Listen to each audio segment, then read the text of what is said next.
द्वापर के सबसे महान योद्धा भीष्म पितामह शरशैया पर पड़े सूर्य के उत्तरायण होने की प्रतीक्षा कर रहे थे।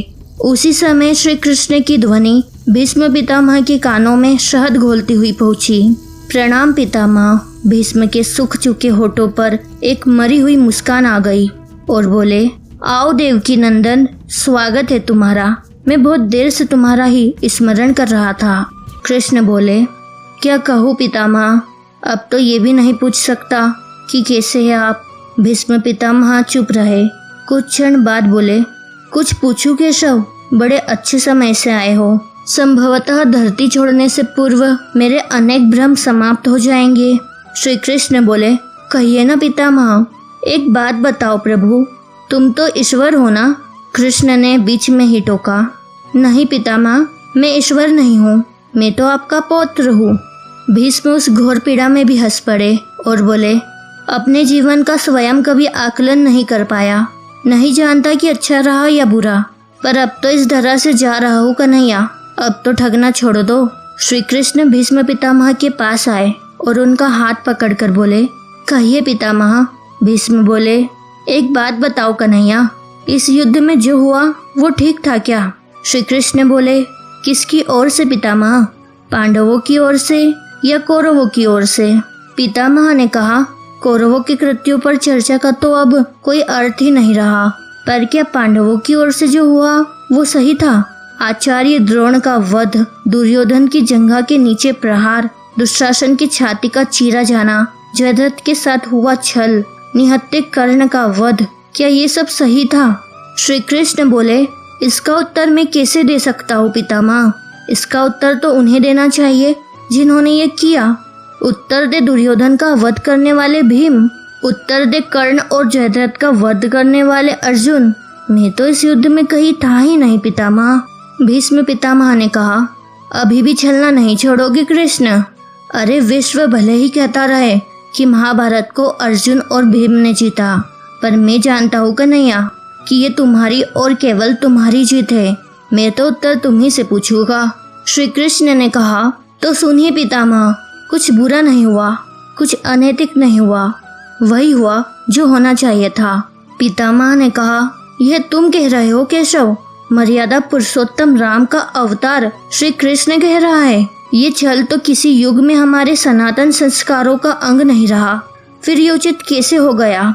श्री कृष्ण ने कहा, इतिहास से शिक्षा ली जाती है पितामह, पर निर्णय वर्तमान की परिस्थितियों के आधार पर ही लेना पड़ता है। हर युग अपने तर्कों और अपनी आवश्यकताओं के आधार पर अपना नायक चुनता है। राम त्रेता युग के नायक थे, मेरे भाग में द्वापर आया था। एक ही परिस्थितियों में हम दोनों का निर्णय एक सा नहीं हो सकता पितामह। पितामह ने कहा, नहीं समझ पाया कृष्ण, जरा समझाओ तो। श्री कृष्ण ने कहा, राम और कृष्ण के कालखंडों की परिस्थितियों में बहुत अंतर है पितामह। राम के युग में खलनायक भी रावण जैसे शिवभक्त होते थे, तब रावण जैसी नकारात्मक शक्ति के परिवार में भी विभीषण जैसे संत हुआ करते थे। तब बाली जैसे खलनायक के परिवार में भी तारा जैसी विदुषी स्त्रियां और अंगद जैसे सज्जन होते थे। उस युग में खलनायक भी धर्म का ज्ञान रखते थे, इसलिए राम ने उनके साथ कहीं छल नहीं किया। किंतु मेरे द्वापर युग के इस भाग में कंस, जरासंध, दुर्योधन, दुशासन, शकुनी, जयद्रथ जैसे घोर पापी आए हैं। उनकी समाप्ति के लिए हर छल उचित है पितामह। पाप का अंत आवश्यक है पितामह, वह चाहे जिस विधि से भी हो। भीष्म पितामह ने पुनः प्रश्न किया, तो क्या तुम्हारे इन निर्णयों से गलत परंपराएं नहीं प्रारंभ होगी केशव? क्या भविष्य तुम्हारे इन छलों का अनुसरण नहीं करेगा? और यदि करेगा तो क्या ये उचित होगा? श्री कृष्ण ने कहा, भविष्य तो इससे भी और अधिक नकारात्मक आ रहा है पितामह। कलयुग में तो इतने से भी काम नहीं चलेगा, वहाँ मनुष्य को कृष्ण से भी अधिक कठोर होना होगा, नहीं तो धर्म समाप्त हो जाएगा। जब क्रूर और अनैतिक शक्तियाँ धर्म का समूल नाश करने के लिए आक्रमण कर रही हो तो नैतिकता अर्थहीन हो जाती है पितामह। तब महत्वपूर्ण होती है विजय, केवल विजय। भविष्य को यह सीखना ही होगा पितामह। भीष्म पितामह ने पुनः पूछा, क्या धर्म का भी नाश हो सकता है केशव? और यदि धर्म का नाश होना ही है तो क्या मनुष्य इसे रोक सकता है?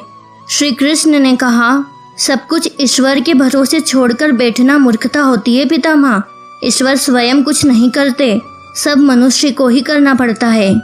अब मुझे भी ईश्वर कहते हैं ना, तो बताइए ना पितामह, मैंने स्वयं इस युद्ध में क्या किया? सब पांडवों को ही करना पड़ा ना। यही प्रकृति का संविधान है। युद्ध के प्रथम दिन यही तो कहा था मैंने अर्जुन से, यही परम सत्य है। भीष्म अब संतुष्ट लग रहे थे। उनकी आंखें धीरे धीरे बंद होने लगी थी। उन्होंने कहा, चलो कृष्ण, यह इस पृथ्वी पर अंतिम रात्रि है। कल संभवतः चले जाना हो। अपने इस अभागे भक्त पर कृपा करना कृष्ण। श्री कृष्ण ने मन ही मन कुछ कहा और भीष्म को प्रणाम कर लौट चले। पर युद्ध भूमि के उस डरावने अंधकार में भविष्य को जीवन का सबसे बड़ा सूत्र मिल चुका था। जब अनैतिक और क्रूर शक्तियां धर्म का विनाश करने के लिए आक्रमण कर रही हो, तो नैतिकता का पाठ आत्मघाती होता है और ईश्वर हमें सिर्फ राह दिखाते हैं, कर्म तो हमें ही करना होता है।